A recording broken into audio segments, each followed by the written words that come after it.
Hello and welcome. I'm Deborah Wirsu from threadsketchinginaction.com, and today I'm going to give you a quick rundown on how to set up a machine for free motion stitching. I released the original version of this video a few years ago, so I decided it was time for an update. It makes no difference whether you plan to do simple thread sketching over appliqué, some filler or decorative designs, pictorial quilts, or even thread paintings using straight or zigzag free motion stitching. Whichever you choose, the setup process is the same. A majority of people will have a standard domestic sewing machine like this one, which may or may not have a flatbed extension table. My machine is a little larger than a standard domestic machine, but its functions are essentially the same. It simply has a few more bells and whistles that serve to make the stitching process a little more streamlined. However, they are actually not must-haves for free motion stitching. Stepping off on the right foot by setting up your machine correctly for free motion stitching is going to make a huge difference to your work right from the start. While fabrics, stabilizers, hoops and so on are all important for thread sketching, thread painting and free motion quilting, it is absolutely fundamental that your machine is set up correctly before you begin. Follow these easy guidelines and you will indeed prevent many problems later. The first thing to consider is where you are sewing. You want good light and a large flat surface on which to place your work. I work in quite a contained area, and fortunately most of what I make is not extra large, so I can manage with the flatbed table attachment for this machine.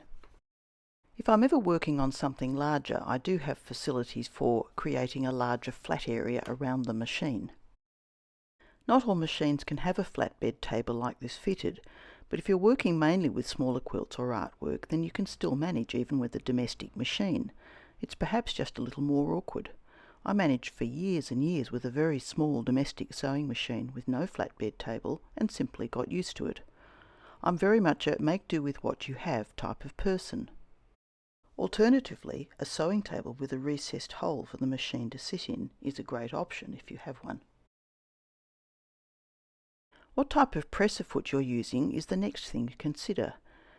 Many new machines come with a free motion foot included with the attachments, and some with more than one.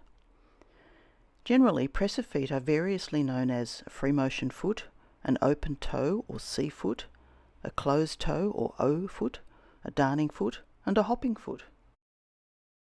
The two most common feet for free motion stitching are the open toe or C foot, or the hopping foot with its spring-loaded mechanism, and the closed toe or O foot. The closed toe foot is not suitable for free motion zigzag stitch, so always use the open toe foot for free motion zigzag to allow the needle to swing from side to side. I also have this echo quilting foot, which I use occasionally. In order to fit your free motion foot to your machine, you need to remove the standard foot that's on the machine and attach the free motion foot. Refer to your sewing machine manual for instructions on how to do this, as machines do vary. And in most cases it's a very simple process of taking one off and putting the other one back on and tightening the screw again. And the foot I've attached here is the open toe foot. Next we look at the stitching plate and feed dogs. I like to use the stitching plate with the horizontal opening below the needle, as I do a lot of free motion zigzag stitch. The feed dogs are the little metal teeth located below the stitching plate underneath the needle. For free motion stitching, these need to be lowered so that they no longer rise up and down as you stitch. It's the rising up and down that moves the fabric along when doing regular stitching. Machines will either have a manual switch to lower the feed dogs or an electronic button. Moving on now to threads. For most thread sketching work I use 40 gauge rayon embroidery thread in the top of the machine. Any good quality brand should be appropriate, though some are better than others. You can use a lot of thread when thread painting, so if your machine can handle the large spools, they generally work out more economically than buying lots of small spools. As with most things, you get what you pay for, so purchase the best thread you can that is readily available where you live. There are many great brands available. I really love this King Star thread, which is available locally for me in Australia in large spools. And it's available in 600 colours, so it just has a fantastic range.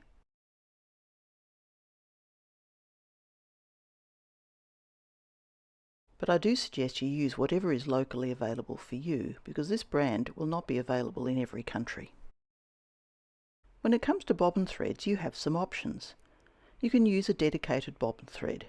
Once again, there are a number of different brands available. These bobbin threads are generally quite a fine gauge, between 40 and 60 weight, making them economical to use. They are also available in a wide range of colours, so it's easy to select a shade that tones with your top thread. And using the same thread as in the top of the machine is very safe. You'll be much less likely to have problems with the bobbin thread being visible if your tension is not quite perfect, as the exact balance of weights between the top and bottom threads mean you will probably not experience many tension issues. When threading both the bobbin and upper threads, do refer to your machine manual for instructions. While the basic functionality is the same, each brand and model of machine is likely to have some differences.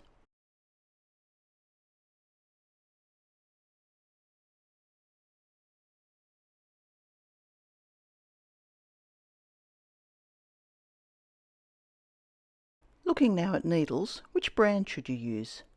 Needles are something of a personal preference, and also what suits your machine. Some machines like certain brands more than others. As with thread, however, do buy good quality needles.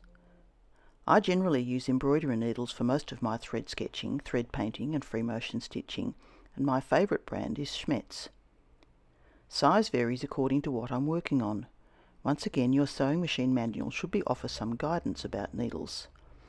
For most free motion work, I find that needles ranging from 75/11 to 90/14 are the most appropriate. And never work with a dull or worn out needle. This will only lead to tension problems and fraying threads. Turning now to stitch length and width, in most circumstances set the stitch length to 0 or as close to 0 as it will go. My machine will only go down to 0.2. And if your machine is an older or more basic model, I also suggest setting the stitch width to 0. However, on most mid-range modern machines, this is generally not necessary. When beginning to free motion stitch, set the needle to always stop in the needle down position if your machine will do this. Begin by inserting the needle into the quilt sandwich, take one stitch and pull the bobbin thread through to the top of the fabric. This will prevent ugly thread tangles on the back of your work. Then insert the needle again and work a couple of stitches on the spot to secure the ends before you begin stitching.